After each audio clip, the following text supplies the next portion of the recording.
You and I are separated by 3 generations and the borders of our nations. But I've been trained to be like you since the day I left the womb. I felt that there is unrest in your tomb, that the muggy southern smog has a creeping chill in your crypt, that your coffin feels more like a cryogenic chamber than a grave, the air around tinged with the taste of rage and unfinished business. I reminisce about you when I look in the mirror. You were the dream of the world told all of us to be like, inspiring love like an elder's smile or an infant's giggle. Bloodstream blue and crimson riptides roaring beneath brown skin, black royalty. They presented you to us as the perfect pacifist, a righteous revolutionary.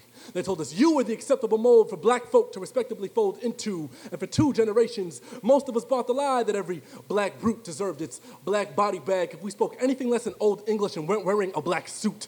What little respect we were given, if any, was probably because our dead were already dressed for their funerals. We made it easy for them.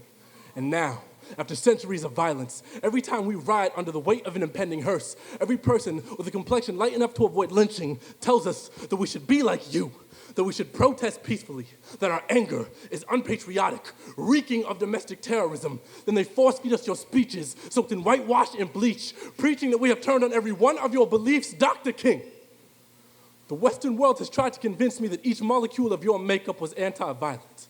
Silent about the fact that before Gandhiism caused your epiphany in India, any Klansman trying to burn a cross on your lawn would have turned into road KK kill in your driveway, shot like free game, like black boy cutouts in a cop shooting range, in the legal name of Second Amendment self-defense. Brother Martin, did you ever feel this tense? Did every glance from white strangers tweak your trigger finger when they called you nigger? Did you fight the urge to curl your smile into a carnivorous snarl? I need to know.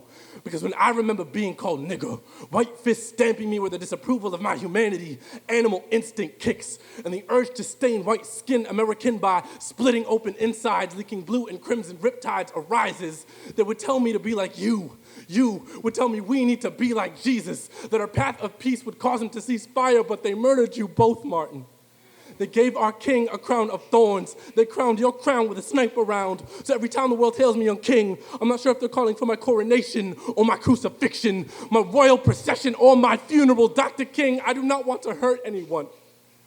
I've dedicated my whole life to loving all God's children in the same light as your dream. I'm just not sure I'm prepared to die to prove a racist wrong. Brother Martin, tell me, were you truly willing to be killed?